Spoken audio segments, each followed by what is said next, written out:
চাই উনি আমাদের এই মাদ্রাসায় কর্মরত যে শিক্ষিকা আছে ওনাকে হুঁশিয়ারি দিতে চাই, আপনি 3 দিনের ভিতরে এই এলাকা থেকে চিরজীবনের জন্য বলতে চাই যে এখানে পুরো এলাকাবাসী, মাদ্রাসার শিক্ষক, ছাত্রছাত্রী এবং আমরা সকলে ন্যায়ের পক্ষে আছি। আপনি এবং সক্রিয় একজন কর্মী আমাদের সহযোদ্ধা বড় ভাই জনাব মোহাম্মদ সবুজ হাসান ভাই করেন, আমরা আপনাদের পাশে আছি।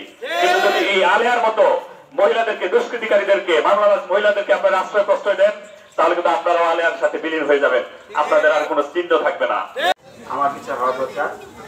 যাই হোক, আমাদের এই থেকে সবাই যেন শিক্ষণীয় হই যে আমাদেরকে আমরা সকলেই কাঁধে কাঁধ মিলে এলাকায় এলাকায় আমরা সবার সাথে মিলে থাকবো। এ থেকে যেন আমাদের শিক্ষণীয় হয়, এ বলে আমার কথা শেষ করছি।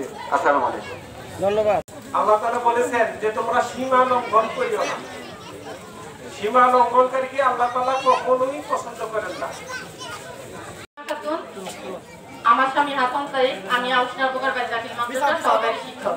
আমার কি সন্তান আছে? আমার তো কোনো সন্তান না আছে। আমার স্বামী দ্বিতীয় বিয়ে করার পরে আমার উপরে অন্যভাবে অন্যায় অত্যাচার করতে থাকে, শুরু করার পরে এবং আমাকে বাড়ি থেকে বের করে দেয়।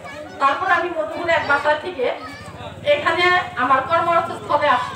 আসার পরে আমার বেতনাদি বা আমার টাকা পয়সা, আমার কিছু সম্পদ আছে, জমি আছে, এখানে সে আত্মসাৎ করার জন্য আমাকে অনেকভাবে হুমকি দিতেছে এবং জমি তার সন্তানদের নামে লিখে দেওয়ার জন্য অনেকভাবে হুমকি দিতে, নাহলে আমাকে মেরে ফেলবে।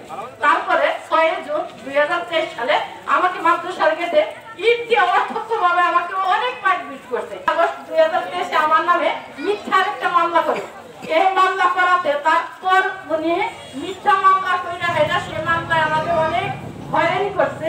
এর আগেও আমার উপরে মিথ্যা মামলা করে আমাকে অনেক হয়রানি করছে। তারপরে আবার ফেব্রুয়ারি আমার নামে মিথ্যা মামলা করে ম্যানেজিং কমিটির সকল সদস্যের মধ্যে। সাথে এই ফেব্রুয়ারি মাদ্রাসার পক্ষে উনি ক্লাব সদস্য না হতে পারলে আমাদের শিক্ষক সবাইকে জুতা পিটা করবে এবং মারধর করবে, বোকাবাজি অনেক কিছু করার পরে তারপরে ক্ষিপ্ত হয়ে রাস্তার মধ্যে শেষ হয়ে পড়ে। আমি আপনাদের কাছে বিচার চাই।